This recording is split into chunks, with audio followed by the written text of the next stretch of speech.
কিতাবুন আনজালনাহু ইলাইকা লিতুখরিজান নাসা মিনাজ যুলুমাতি ইলান নূর। আলিফ লাম রা অর্থ কি? আল্লাহু আ'লামু বিমুরাদিহি বিযালিক, এর অর্থ আল্লাহ পাকই ভালো জানেন। কিতাবুন এমন একটা কিতাব, আনজালনাহু ইলাইকা হে রাসূল আপনার উপর নাযিল করেছি, লিতুখরিজান নাসা মিনাজ যুলুমাতি ইলান নূর, যাতে করে আপনি এই কোরআন দিয়ে মানুষদেরকে অন্ধকার থেকে আলোর পথে বের করে নিয়ে আসতে পারেন। কোরআন দিয়ে আল্লাহর নবী সাল্লাল্লাহু আলাইহি ওয়াসাল্লাম তৎকালীন যুগের অন্ধকারে ডুবে থাকা মানুষদেরকে এমন ভাবে আলোকিত বানালেন, তারা পৃথিবীর সমস্ত মানুষের জন্য আইডল এবং আইকন হয়ে গেলেন। জোরে বলেন সুবহানাল্লাহ। আল্লাহর নবী তাদের ব্যাপারে অকুণ্ঠ চিত্তে বললেন, আসহাবি কান নুজুম, আমার সাহাবীরা আসমানের নক্ষত্র সমতুল্য। ফাবিআইয়িহিম ইকতাদাইতুম ইহতাদাইতুম, এদের যে কারো অনুসরণ করলেই তুমি হেদায়েত প্রাপ্ত হয়ে যাবে।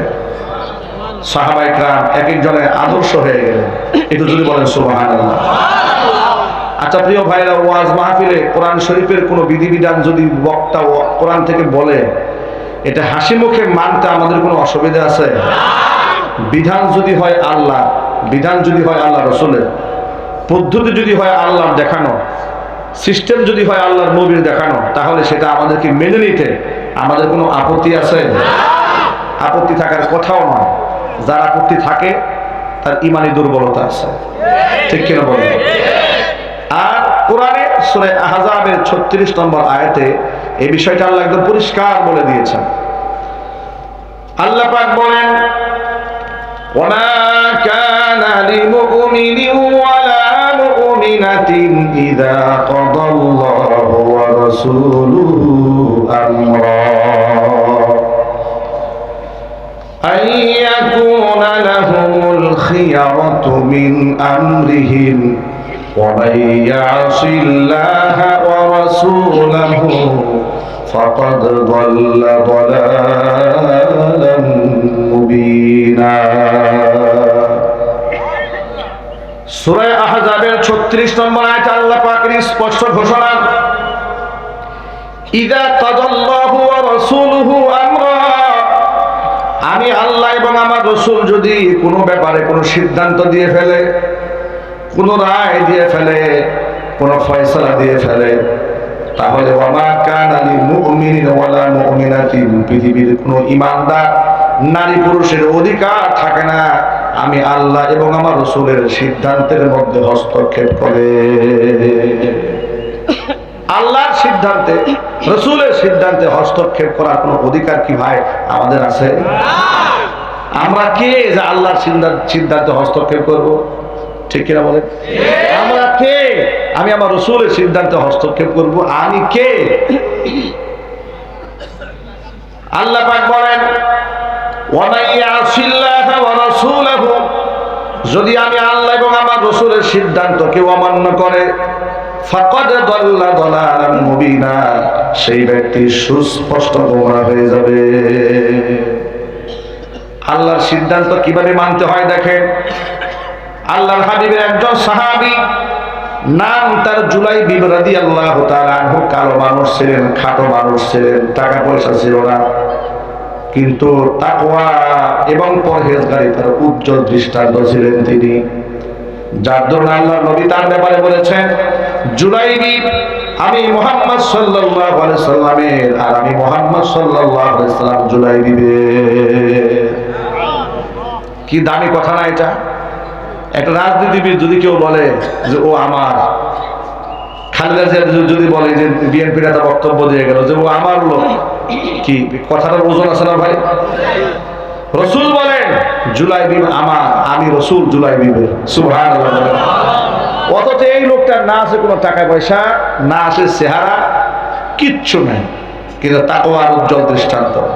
একদিন হুজুরের সামনে তিনি আসলেন, এসে বলেন, হে আল্লাহ রাসূল, আমি যদি মারা যাই আর আল্লাহ যদি আমাকে জান্নাত দেন, তো আল্লাহ কি আমাকে জান্নাতে হুর দেবে? তিনি জানতে চাচ্ছেন। এই কথার পেছনে একটা গুপ্ত প্রশ্ন আছে, রহস্যজনিত প্রশ্ন এটা। হুর তো আল্লাহ সকলকে দেবে, তো জুলাইবি আলাদা করে কেন বললে যে আল্লাহ কি আমাকে হুর দিবে নাকি? আল্লাহ নবী তার প্রশ্নের মধ্যে, তার এই প্রশ্নের ভিতরে তার মনের অবস্থা বুঝতে পারলেন। হুজুর জুলাইবিবকে বললেন, হাল্লা তাতাজাওয়াজিয়া জুলাইবিব, ও জুলাইবিব তুমি বিবাহ করো না কেন? জুলাইবিব বললেন, নবীজি আমার মতো ব্যক্তিকে কে বিবাহ করবে? না আছে আমার টাকা পয়সা, না আছে চেহারা, না আছে বংশ মর্যাদা, কোনো কিছুই তো আমার নাই। এটাই তিনি মনে করেছিলেন, যেহেতু দুনিয়াতে কেউ আমাকে পছন্দ করে না, তো জান্নাতে গেলে কি হুরের আমাকে পছন্দ করবে নাকি? এটা তিনি মনের মধ্যে দুঃখ নিয়ে রাসূলকে প্রশ্ন করেছেন, হে রাসূল, হে আল্লাহর নবী, আল্লাহ কি আমাকে হুর দেবে? হুজুর বুঝতে পেরেছেন মনে ভাবটা কি। হুজুর জিজ্ঞেস করলেন, হাল্লা তাতাজাওয়াজ, বিবাহ করো না কেন তুমি, করো নাকি? জুলাইবিব বলেন, হে রাসূল, আমার আছেটা কি আমাকে বিবাহ করবে কে? একদিক থেকে গায়ের রং কালো, একদিক থেকে টাকা পয়সা নাই, আরেক দিক থেকে বংশ খুব উঁচু বংশ নয়, কোন দিক থেকে কেউ আমাকে সাপোর্ট দেয় না। আল্লাহ নবী এবার জুলাইবিবের দায়িত্ব গ্রহণ করলেন। জুলাইবিবকে বিবাহ করাবার জন্য নবীজি সাল্লাল্লাহু আলাইহি ওয়াসাল্লাম চতুর্দিক থেকে পাত্রী তালাশ করা শুরু করলেন। খোঁজখবর নিয়ে শুনতে পেলেন একজন আনসারী সাহাবীর ঘরে বিবাহ উপযুক্ত সুন্দরী একটি মেয়ে আছে। নবীজি সাল্লাল্লাহু আলাইহি ওয়াসাল্লাম আনসারী সাহাবীকে ডাকলেন, ডেকে বললেন, সাহাবী, তোমার ঘরে বিবাহ উপযুক্ত মেয়ে আছে? বলে, হ্যাঁ আছে। বিবাহ দিতে চাও? জি দিতে চাই। আমি মুহাম্মদ সাল্লাল্লাহু আলাইহি ওয়াসাল্লাম তোমার মেয়ের জন্য বিবাহের পয়গাম দিলাম। সাহাবী তো আনন্দে আত্মহারা হয়ে গেছে, আল্লাহর নবী আমার মেয়ের বিবাহের প্রস্তাব দিয়েছে, এর থেকে পরম সৌভাগ্য আমার জন্য আর কি হতে পারে। হুজুর বললেন, সাহাবীরা, বিবাহের পয়গাম পাঠিয়েছি তবে আমার জন্য নয়, পয়গাম দিয়েছি আমার সাথী, আমার সাহাবী জুলাইবিবের জন্য। জুলাইবিবের নামটা শুনে আনসারী সাহাবীর মনটা খারাপ হয়ে গেল, কারণ জুলাইবিব সম্পর্কে তিনি আগে থেকে অবগত আছেন। কালো মানুষ, সম্পদশালী মানুষ নন তিনি। মনে মনে ভাবলেন, আমাদের মেয়ে দেখতে এত সুন্দরী, এত সুন্দরী একটা মেয়ের জন্য এরকম একটা পাত্র নবীজি সিলেক্ট করলেন, কিন্তু আবার মুখের উপর হুজুরকে না বলবেন সে সাহস তো নাই। বললেন, ইয়া রাসূলুল্লাহ, যদি আপনি আমাকে সুযোগ দেন, ঘরে গিয়ে মেয়ের সাথে, মেয়ের মায়ের সাথে বিষয়টা একটু পরামর্শ করে নেই। নবীজি সাল্লাল্লাহু আলাইহি সাল্লাম বলেন, অবশ্যই পরামর্শ করবে, কারণ বিবাহের ক্ষেত্রে মেয়ের পছন্দ অপছন্দের গুরুত্ব ইসলামে সবচাইতে বেশি। আল্লাহু আকবার। আমার দেশের মায়েরা বোনেরা, তারা ইসলামের অধিকার সম্পর্কে জানে না।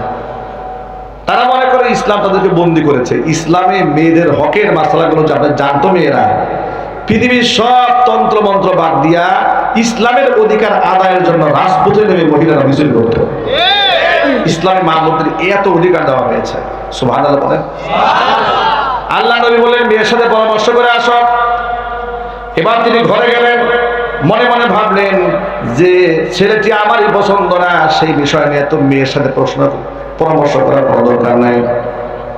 মেয়েকে আড়ালে রেখে মেয়ের মায়ের সাথে একান্তে তিনি আলাপ করতেছিলেন যে, শোনো, নবীজি সাল্লাল্লাহু আলাইহি সাল্লাম আমাদের মেয়ের জন্য বিবাহের পয়গাম পাঠিয়েছে।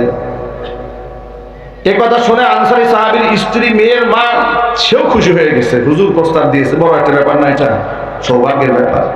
তিনি বলেন, শোনো, মুহাম্মদ সাল্লাল্লাহু আলাইহি ওয়াসাল্লাম প্রস্তাব দিয়েছে, নিজের জন্য দেন নাই, দিয়েছেন তার সাহাবী জুলাইবিবের জন্য। জুলাইবিবের বিবরণ সামনে তুলে ধরলেন। এটা শুনে মেয়ের মার মনটা খারাপ হয়ে গেছে। এখন বাবাও পছন্দ করছে না পাত্রকে, মাও পছন্দ করছে। এখন এই প্রস্তাবটা নবী করিম সাল্লাল্লাহু আলাইহি ওয়াসাল্লামের কাছে গিয়ে প্রত্যাখ্যান যে করবে, সাহসও পাচ্ছে না। তারা মনে মনে ভাবলেন, ঠিক আছে, যাই হোক না কেন, লজ্জা শরম ভেঙে, যেহেতু পছন্দ নয় বলতে তো হবে, যেহেতু রাসূল দায়িত্ব দিয়েছে। তিনি সিদ্ধান্ত নিলেন গোপনে চুপচাপ করে রাসূল পাক সাল্লাল্লাহু আলাইহি ওয়াসাল্লামের কাছে গিয়া প্রস্তাবটা প্রত্যাখ্যান করে দিয়ে আসবেন। প্রস্তাব প্রত্যাখ্যান করার নিমিত্তে ঘর থেকে বের হচ্ছে, বাবা ঘর থেকে বের হয়ে যাচ্ছে।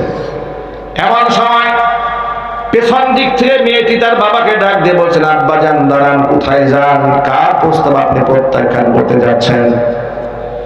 এতক্ষণ পর্যন্ত মায়ের সাথে যে বিষয় নিয়ে আপনি আলোকপাত করেছেন, কথোপকথন করেছেন, পর্দার আড়ালে দাঁড়িয়ে আমি সব কথা শুনে নিয়েছি। আপনি কোরআন শরীফের আয়াত পড়েন নাই? সূরা আহজাবে আল্লাহ কি বলেছেন? আল্লাহ বলেছেন, ওয়া মাইয়াসিল্লাহা ওয়া রাসূলাহু, যে ব্যক্তি আল্লাহ এবং তার রাসূলের সিদ্ধান্তকে অমান্য করে, ফাকাদ দাল্লা দালালাম মুবিনা, সেই ব্যক্তি সুস্পষ্ট গোমরা হয়ে যায়। আপনি তো বিভ্রান্ত হয়ে যাবেন। খবরদার নবীর কাছে গিয়ে প্রস্তাব প্রত্যাখ্যান করবেন না, আমি সব শুনেছি। আল্লাহর হাবিবের সামনে গিয়ে বলবেন, নবীজি আমাদের মেয়ের জন্য যে পাত্রকে আপনি সিলেক্ট করেছিলেন, আমার মেয়ে হাসি মুখে আপনার প্রস্তাব মেনে নিয়েছে। সাহাবায়ে কেরাম আল্লাহ এবং আল্লাহ রাসূলের সিদ্ধান্তকে এইভাবে গ্রহণ করতেন।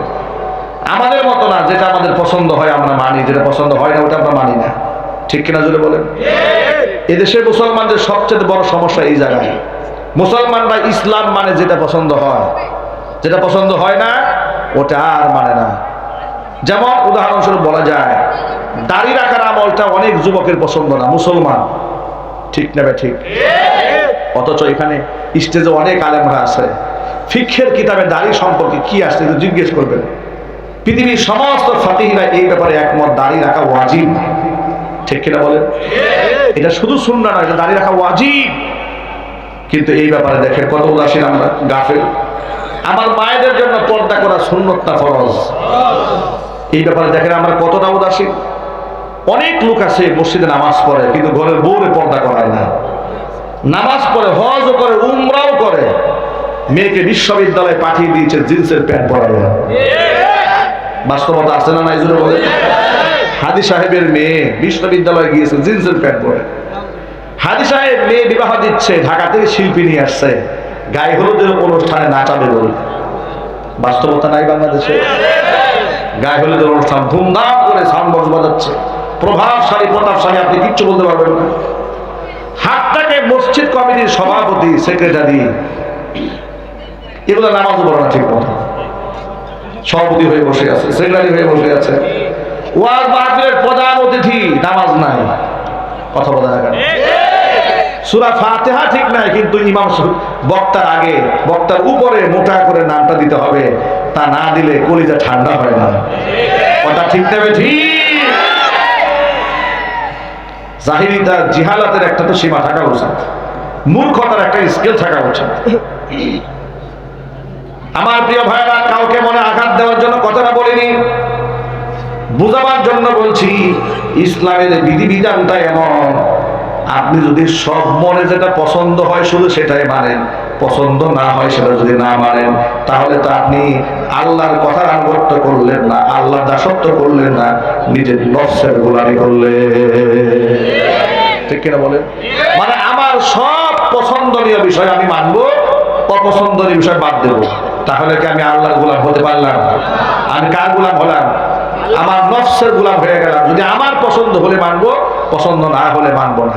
যেমন দেখেন, আমাদের দেশে কোনো বক্তা যদি নামাজের ওয়াজ করে কিছু লোক খুশি, রোজার ওয়াজ করে খুশি, যাকাতের ওয়াজ করে খুশি। যদি খালি একবার বলে দেশটা কোরআন দিয়ে চলতে হবে, এক সাথে সাথে নারাজ। একটু জোরে বলে, ঠিক কিনা বলে? এতক্ষণ বক্তা খুব ভালো, একদম ফেরেশতার সমতুল্য, বক্তার প্রশংসায় পঞ্চমুখ। এই যে আওয়ামী জাহিলিয়াতের সময় যে আমরা আসামি হয়েছিলাম, কোন জামানায়? কথা বলে না কেন? আওয়ামী জাহিলিয়াতের সময়, এই যে আমরা যে একাধিক মামলার আসামি আমি হয়েছি, জেল খেটেছি, এলাকা ছাড়া হয়েছি। আপনারা বলেন, আমরা কি চুরি করেছি? ডাকাতি? কারো সম্পদ ছিনতাই করেছি? রাষ্ট্রের মাল বিদেশে পাচার করেছি? কারো জমি জমা দখল করেছি? কারো মেয়ে নিয়ে ভাগছি? কারো বউ নিয়ে পালাইছি? তাহলে আমাদের নামে মামলা কেন হলো? আমাদের নামে মামলা এই জন্য হয়েছে, ওরা ইসলাম বিরোধী কর্মকাণ্ড করেছে, আমরা বাধা দিয়েছি। কথা বলতে হবে, ঠিক কিনা বলেন? যদি বাধা না দিতাম আমাদেরকে ওরা মাথায় তুলে নাচত। বাধা দিয়া আমরা ভুল করছি। বাধা দেব না কেন? দেখেন, 2021 সালে নরেন্দ্র মোদীকে আনা হবে দেশে, লাল গালিচা সংবর্ধনা দেওয়া হবে। মুসলমানদের দেশে, মুসলমানদের টাকায় এত বড় অনুষ্ঠান, সুবর্ণ জয়ন্তী, হ্যাঁ, আর সেখানে কুখ্যাত ইসলাম বিদ্বেষী, কোরআন বিদ্বেষী, মুসলিম বিদ্বেষী, মুসলমানদের রক্ত যার হাতে লেগে আছে, বাবরি মসজিদ যার নেতৃত্বে ভাঙা হয়েছে, 92-তেও তার নেতৃত্বে প্রথম বাবরি মসজিদে অ্যাটাক করা হয়েছিল। হাজার হাজার মসজিদ এখনো পর্যন্ত ভেঙে গুড়াই দেওয়া হচ্ছে। মুসলমানদেরকে দাড়ি ধরে ধরে জয় শ্রীরাম বলানো হচ্ছে তার নেতৃত্বে। কথা বলতে হবে, ঠিক কিনা? গরু গোশত ফ্রিজে আছে, এই অপরাধে ওরা মানুষদেরকে কুপাচ্ছে, মুসলমানদেরকে হত্যা করছে। এমন একজন কুখ্যাত ইসলাম বিদ্বেষী ব্যক্তি বাংলাদেশে লাল গালিচা সংবর্ধনা পাবে, এই দেশের নাগরিক হিসেবে, মুসলমান হিসেবে কলিজা মানে না বলে আমরা বাধা দিয়েছি। ঠিক কিনা বলেন? বাধা দেওয়াটা কি আমাদের অন্যায় ছিল? অপরাধ ছিল? যদি অন্যায় হয়ে থাকে তাহলে রসুলের কাছে কি জবাব দেবেন? আল্লাহর নবী কি বলেছেন শোনেন। হুজুর বলেছেন, মান রাআ মিনকুম মুনকারান ফালিয়ুগাইয়িরহু বিয়াদি, চোখের সামনে অন্যায় দেখলে যেন হাত দিয়ে প্রতিবাদ করে। ফা ইল্লাম ইয়াস্তাতি ফা বিলিসানিহি, হাত দিয়ে প্রতিবাদ করতে পারো নাই তো মুখ দিয়ে বলো। তাও করতে পারো নাই, ফা বিকালবিহি, অন্তর দিয়ে পরিকল্পনা কর। ওয়াযালিকা যাফুল ঈমান, এটা হচ্ছে দুর্বলতম ঈমান, যে অন্তর দিয়ে পরিকল্পনাটা। আমরা দুর্বল কেন হব? আমরা তো প্রথম সারির ঈমানদার হতে চাই, যদি বলুন ঠিক কিনা। এটা হচ্ছে নবীজি সাল্লাল্লাহু আলাইহি ওয়াসাল্লামের হাদিস। নরেন্দ্র মোদীকে তারা ভালোবেসেছে, প্রেম করেছে, কিন্তু আমরা ভালোবাসতে পারি নাই। কথা বলেন না ভাই? নরেন্দ্র মোদী কি বাংলাদেশকে ভালোবাসে? কারে ভালোবাসে? হাসিনারে ভালোবাসে। কথা বলে না কেন? যদি বাংলাদেশকে ভালোবাসতো তাহলে দেশের স্বার্থ দেখতো, হাসিনাকে কুলে আশ্রয় দিত না। ঠিক কিনা বলেন? তারা তারে ভালোবাসছে, ভালোবাসার কারণ আছে। ওই যে হাসিনা বলছে না, আমরা ভারতকে যা দিয়েছি ভারত কোনোদিন বলতে পারবে না। আমার খুব জানতে ইচ্ছা করে আপনি কারটা দিছেন। হ্যাঁ, আপনি যে বলেন ভারতকে আমরা যা দিয়েছি ভারত বলতে পারবে না, আসলেই বলতে পারে না ভারত। ভারত কিন্তু কৃতজ্ঞ রাষ্ট্র বোঝা গেল, তার দাসীকে যথাসময় কুলে তুলে নিয়েছে। ঠিক না? ঠিক যদি বলেন। এবার কোরআন থেকে একটা রেফারেন্স শোনেন, কেন আমরা নরেন্দ্র মোদীকে পছন্দ করি নাই। কষ্ট হচ্ছে আপনাদের? বেশি রাত হয়ে গেছে? কোরআন কি বলে শোনেন। সূরা মুজাদালার সর্বশেষ আয়াত, হিফজ কোরআন মাজিদ 28 নম্বর পারা 4 নম্বর পৃষ্ঠার শুরুতেই খুলে দেখবেন, আল্লাহ বলেছেন, লা তাজিদু কওমান ইউমিনুনা বিল্লাহি ওয়াল ইয়াউমিল আখির ইউআদ্দুনা মান হাদ্দাল্লাহা ওয়া রাসূলাহু ওয়ালাউ কানু আবাআহুম আও আবনাআহুম আও ইখওয়ানাহুম আও আশীরাতাহুম উলাইকা কাতাবা ফি কুলুবিহিমুল ঈমান। নবীজি, লা তাজিদু কওমান ইউমিনুনা বিল্লাহি ওয়াল ইয়াউমিল আখির, আমি আল্লাহর উপর ঈমান আনে আর আমার পরকালের উপর ঈমান আনে এমন একটা জাতিকে আপনি কোশ্চিন কালেও পাবেন না যে তারা ওই সমস্ত ব্যক্তিদেরকে মহব্বত করে যারা আমি আল্লাহ এবং আমার রাসূলের সাথে যারা দুশমনী রাখে, মুসলমানদের সাথে দুশমনী রাখে, কোরআনের সাথে দুশমনী রাখে, ইসলামের সাথে দুশমনী রাখে, এমন ব্যক্তিদেরকে ইমানদারেরা কোনোদিন ভালোবাসতে পারে না। এই কথা কে বললেন? আল্লাহ পাক বলেন, ওয়ালাউ কানু আবাহুম, যদিও তারা তাদের বাবা হয়, আও আবানাহুম, নিজের সন্তান হয়, আও ইখওয়ানাহুম, নিজেদের ভাই হয়, আও আশীরাতাহুম, নৈকট্যপ্রাপ্ত আত্মীয় স্বজন হয়, একেবারে নিকটতম আত্মীয় স্বজনরাও যদি ক্ষুধাদ্রোহী হয়, আল্লাহ দ্রোহী হয়, রাসূল দ্রোহী হয়, ধর্মদ্রোহী হয়, আল্লাহ পাক বলেন ওই সমস্ত ব্যক্তিরা যদি ঈমানদার হয়ে থাকে ওই সমস্ত ক্ষুধাদ্রোহীদেরকে তারা ভালোবাসতে পারে না। ঠিক কিনা বলেন? ঠিক তাই হয়েছে। আমরা যখন দেখেছি তারা আমার ইসলামের দুশমন, কোরআনের দুশমন, মুসলমানের দুশমন, স্বাধীনতার দুশমন, তখন আমরা অন্তর থেকে কোরআনের আয়াত অনুযায়ী এদেরকে গ্রহণ করতে পারি নাই, বাধা দিয়েছি।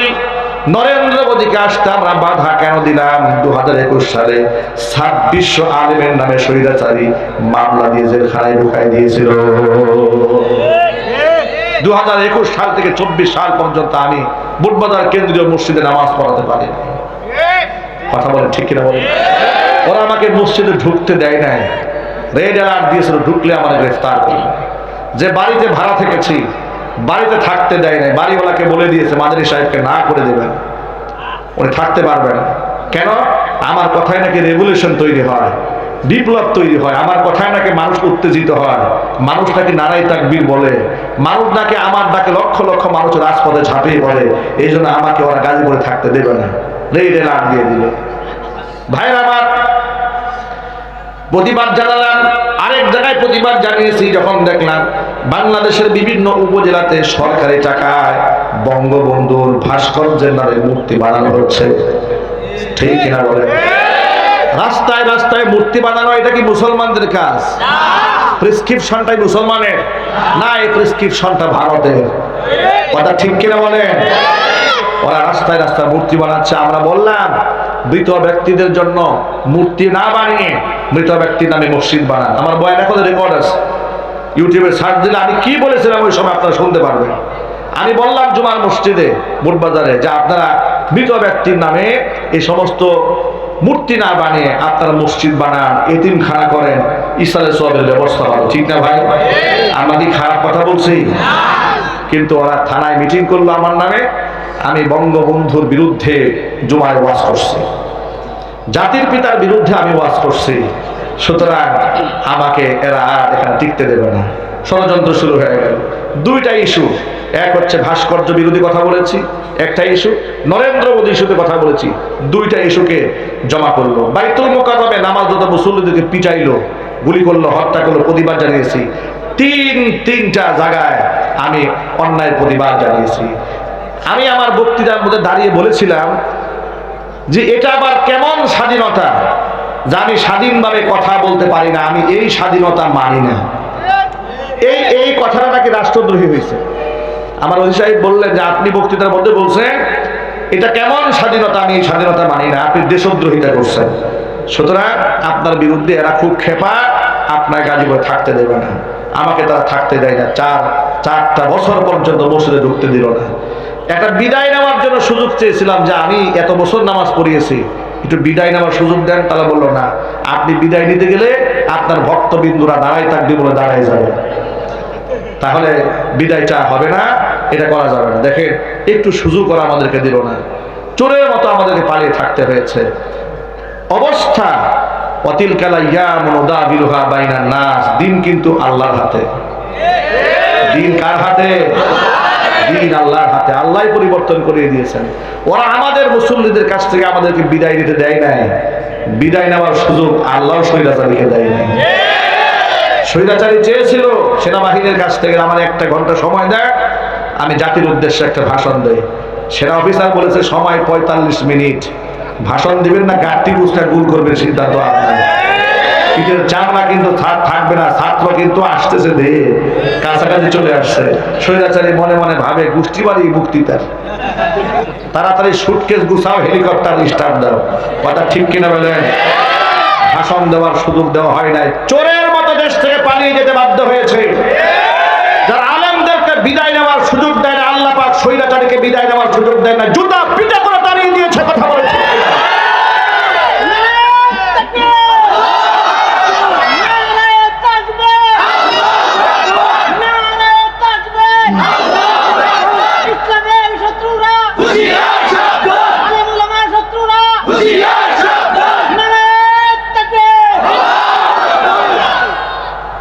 আলেমদেরকে তারা দুশমন বানিয়েছিল, যারা দাড়ি এবং টুপিওয়ালা তাদেরকে তারা দুশমন বানিয়েছিল। যার দরুন মুসলমানদের দেশে সবচাইতে বেশি নির্যাতিত হয়েছে আলেম ওলামা এবং দাড়ি টুপিওয়ালা মানুষগুলো। কত কষ্ট আলেমদেরকে দেওয়া হয়েছে। কথায় কথায় এদেরকে জঙ্গি, তালেবান, রাজাকার, আল বদর, আল শামস, ঠিক কিনা বলেন? কথায় কথায় এগুলো বানাইছে। আচ্ছা, স্বৈরাচার পালাইছে কয় মাস হয়েছে? 6 মাস হয়েছে। এই 7 মাসে কয়টা জঙ্গি বাংলাদেশে ধরা পড়েছে? তাহলে কি বোঝা গেল? বোঝা গেল জঙ্গি ওরা নিজেই। ঠিক কিনা বলেন? সব নাটক, নাটক সাজিয়ে এদেশের ইসলামকে দমাতে চেয়েছে। এই যে আমাদেরকে ওয়াজ করতে দেয় নাই, আজকে যদি দেশ স্বাধীন না হইতো, আপনারা কি মনে করেন টঙ্গীর তিলার গাদিতে ওরা আমার ওয়াজ করতে দিত? তো কল্পনার বাহিরে। আমি তো গাজীপুর মহানগরে ছেড়ে দিয়েছিলাম 4 বছর আগে, যে ওরা আমাকে আর এখানে ওয়াজ করতে দেবে না, ওরা আমাকে ঢুকতেই দেবে না, স্বৈরাচারের নাতিপুতিরা, মোদির গুলামেরা ঢুকতেই দেবে না। কিন্তু আল্লাহ পাকের ইচ্ছা, আল্লাহ পাক এদেরকে এমন অপমানিত করেছে যে পৃথিবীর ইতিহাসে এমন নিকৃষ্ট পতন পৃথিবীর কোন স্বৈরাচারের হয়নি। এরপর এরা বড় বড় কথা বলে, মাঝে মাঝে দিকে আবার রেকর্ড সারে। আচ্ছা, এর কি কোনো শরম নাই? আপনাদেরকে একটা গল্প শোনায়, কষ্ট হচ্ছে? লোকমান হাকিমের নাম শুনছেন? কোরআন শরীফে তার নাম আছে, তার নামে একটা সূরা আছে 21 নম্বর পারা, ঠিক না ভাই? তিনি কোনো নবীও ছিলেন না, রাসূলও ছিলেন না, কিন্তু এমন একজন বিজ্ঞ ব্যক্তি ছিলেন, এমন একজন আধ্যাত্মিক ব্যক্তি ছিলেন, আল্লাহওয়ালা ব্যক্তি ছিলেন, যে তার কথাগুলাকে কোট করে বিশ্ববাসীর হেদায়েতের জন্য আল্লাহ কোরআন মাজিদের মধ্যে ঢুকিয়ে দিয়েছেন।